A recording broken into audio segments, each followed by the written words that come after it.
Erwin Schrödinger இந்த பேரை வந்து நீங்கள் எல்லோரும் கேள்விப்பட்டிருப்பீங்க. எர்வின் ஸ்குவாடிஞ்சர் வந்து ஆகஸ்ட் 12, 1887 ஆண்டு ஆஸ்திரேலியாவில் வியன்னா அப்படின்ற ஒரு நகரில் பிறக்கிறாரு. இவர் வந்து ஒரு உலக புகழ்பெற்ற இயற்பியலாளர் மற்றும் குவாண்டம் இயற்பியலின் முக்கிய பங்களிப்பு வகித்த ஒரு ஆளராக இருக்கிறாரு. இவர் வந்து தன்னுடைய கல்வி பயணத்தை வியன்னா பல்கலைக்கழகத்தில் இயற்பியல் பட்டப்படிப்போட முடிக்கிறாரு. அதற்கடுத்து இவருக்கு வேலைக்கு போகிற சூழ்நிலை வரும்போது சூரிச், பெர்லின், ஆக்ஸ்போர்ட், டப்ளின் போன்ற பல புகழ்பெற்ற பல்கலைக்கழகங்களில் பேராசிரியராக பணியாற்றியிருக்கிறாரு. இவர் வந்து ஸ்குவாடிஞ்சர் இவ்வளோ புகழ்பெற்று உலக மக்களுக்கு தெரியும் வகையில் இருக்கிறதுக்கு காரணம் ஸ்குவாடிஞ்சர் சமன்பாடு. அவர் உருவாக்கிய ஸ்குவாடிஞ்சர் ஈக்குவேஷன் வந்து குவாண்டம் இயற்பியலின் அடிப்படை சமன்பாடாக இருக்கிறது. அதாவது குவாண்டம் இயற்பியலுக்கு ஒரு முக்கிய அடித்தளமாக இருக்குது அப்படின்னு சொல்லலாம். இந்த ஸ்குவாடிஞ்சர் ஈக்குவேஷன் அப்படின்றது வந்து எதை பற்றி பேசுது, அதாவது இதுக்கு ஒரு பெஸ்ட்டான எக்ஸாம்பிள் பார்த்தீங்கன்னா ஸ்குவாடிஞ்சர்ஸ் கேட். அதாவது ஒரு பூனை வந்து ஒரு பெட்டிக்குள்ளே வைக்கும்போது அது உயிரோடு இருக்கிறதுக்கு மற்றும் இறந்து போகிறதுக்கு எவ்வளவு சதவீதமான வாய்ப்புகள் இருக்குன்றதை கன்ஸ்ட்ரைன் பண்ணுற விதமாக சூப்பர் பொசிஷன் அப்படின்ற ஒரு கான்செப்டை வந்து இந்த ஸ்குவாடிஞ்சர் இந்த பாக்ஸ் இந்த கேட் அப்படின்ற தலைப்பில் இவர் வந்து சொல்லியிருக்காரு.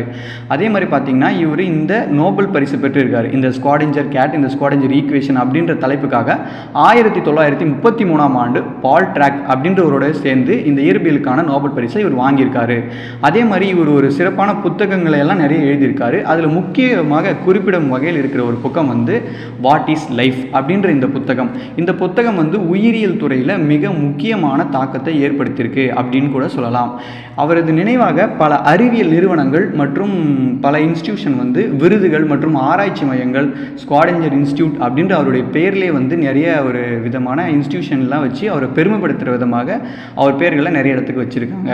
அப்போ நம்ம சொன்ன வாட் இஸ் லைஃப் அப்படின்ற புத்தகம் வந்து ஸ்குவாடிஞ்சர் வந்து இந்த டிஎன்ஏ சம்பந்தமான விஷயங்கள் எல்லாம் வந்து சொல்லியிருக்கிறதால அது உயிரியல் துறையில் மிக முக்கியமான தாக்கத்தை ஏற்படுத்தியிருக்கிறது.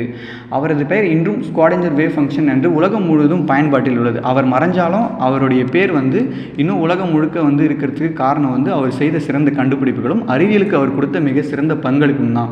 இப்படிப்பட்ட ஸ்குவாடிஞ்சர் வந்து ஜனவரி 4, 1961 ஆண்டு ஆஸ்திரேலியாவில் வியன்னா நகரில் மரணமடைந்து இம்மண்ணுலகை விட்டு மறைகிறாரு.